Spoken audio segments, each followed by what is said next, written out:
예, 반갑습니다. 오반입니다. 짧은 영상 한번 찍어봤고요. 제목은 JTBC 부도 뉴스 대신 쇼츠 즐기는 국민 책임이커라는 제목으로 영상을 찍게 되는데, 나 이거 보고 괜히 울컥했거든. 나 이거 덕후 갔다가 봤단 말이야. 그래서 뭔 말이지? 씨팔 딱 클릭해봤는데, 기레기 제목 작법 연습 중인데 어떤 이러는 거야. 그래서 JTBC 부도 뉴스 대신 쇼츠 즐기는 국민 책임이커 이러니까, 그 덕후에서 다 뒤집어진 반응이야. 야, 놀래라. 정말로 재능 있다.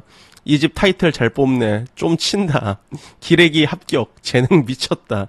나 왜 긁혀서 들어왔지? 기레기 꿈나무다. 개 빡쳐서 들어옴. 미친 재능이다. 재능 있다. 거의 다 이런 반응이었습니다. 사건 반장 설렐 린제다. 뭐 이런 식으로 해서 쭈르르 갔는데, 근데 나도 이거 보면서 느낀 게 그 기레기 논법이라고 했잖아. 기레기 작법이라고 했잖아. 기레기 작법. 그런 걸 보면서도 그 보통 이런 식으로 기사들이 많이 나오다 보니까, 그리고 특히나 지금 대한민국 언론이나 이런 데는 사실 언론이라고 말하기도 하찮은 그런 회사들이 되게 많잖아. 그러면 그런 데는 이렇게 어그로 잘 끌어야지 그게 또 돈이랑 광고랑 이어진다고 하더라고. 그래가지고 뭐 저렇게 썼구나 싶은데, 근데 진짜 이 기레기 작법과 다들 사람들이 이제 기레기답다라고 얘기하는데 통일이 된 게 어쩔 수가 없는 게, 그 대한민국의 언론 신뢰도는 진짜 형편없는 수준입니다. 내 알기로는 10명 중에 3명 정도, 10명 중에 3명 정도만 언론을 믿고, 예전에 그 조사를 한 게 있거든. 언론 신뢰도에 대해서 한 40개 조금 넘는 나라였는데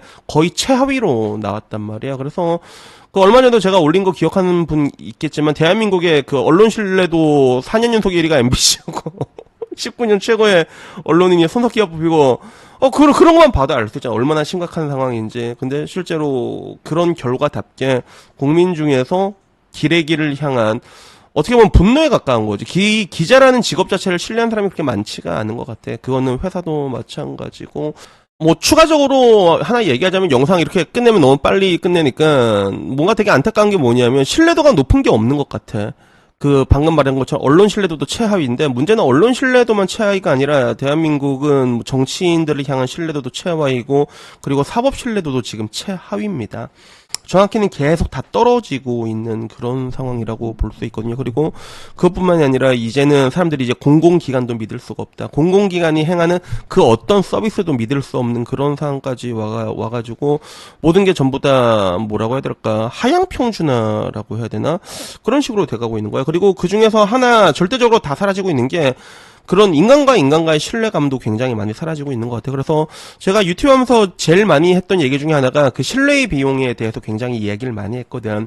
프랜시스 후쿠야마 교수 같은 얘기인데, 선진국과 후진국의 차이는 신뢰의 비용이다라고 얘기했고, 서로가 우리가 믿을 수 있을 때 엄청나게 많은 비용이 절감된다라고 얘기를 했거든. 그래서 나는 항상 이 얘기를 할 때 베트남 이야기를 끌고 온단 말이야. 내가 베트남 살 때 되게 불편한 걸 많이 겪었거든. 왜냐하면 일부러 멀리 롯데마트까지 갔단 말이야. 롯데마트가 푸미흥 쪽에 있어, 호치민에.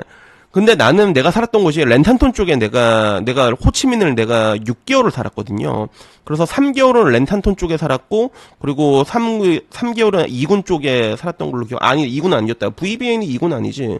여튼 VBN 쪽에 살았고, 그 다음에 렌탄톤 쪽에 살았단 말이야. 3개월씩 돌아가면서 살았는데, 한국인만 보면 얘네들이 가격을 한국인은 진짜 많이 불러. 그러면 깎아도 비싼 가격에 팔리는 거거든요, 그게. 그런 걸 내가 너무 많이 겪다 보니까 그게 귀찮으면 결국엔 그랩을 불러가지고 롯데마트까지 가는 거야. 롯데마트는 전부 다 정찰리니까.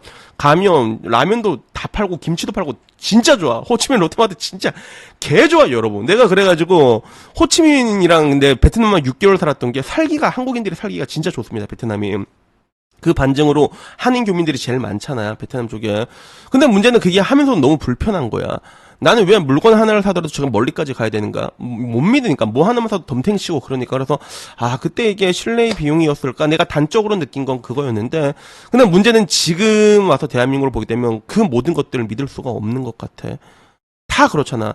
그 교사도 못 믿고, 그지? 공공교육도 못 믿고, 기자도 못 믿고, 기레기라고 하고, 정치인들은 뭐 언제 믿은 적이나 있냐, 그지? 그것뿐만 아니라 언론, 사법, 신뢰도 전부 다 믿을 수가 없어가지고, 이걸 보게 될 때마다 그냥 대한민국이 이제 좆돼가고 있구나라는 그런 짧은 생각이 들었던 것 같습니다. 그래서 뭐 가볍게 얘기 한번 해봤고요. 다들 이제 토요일이니까 좋은 하루 보내시고 주말 잘 보내시고, 저는 다음에 조금 더 재밌는 이야기로 찾아뵙도록 하겠습니다. 이상입니다. 감사합니다. 땡큐.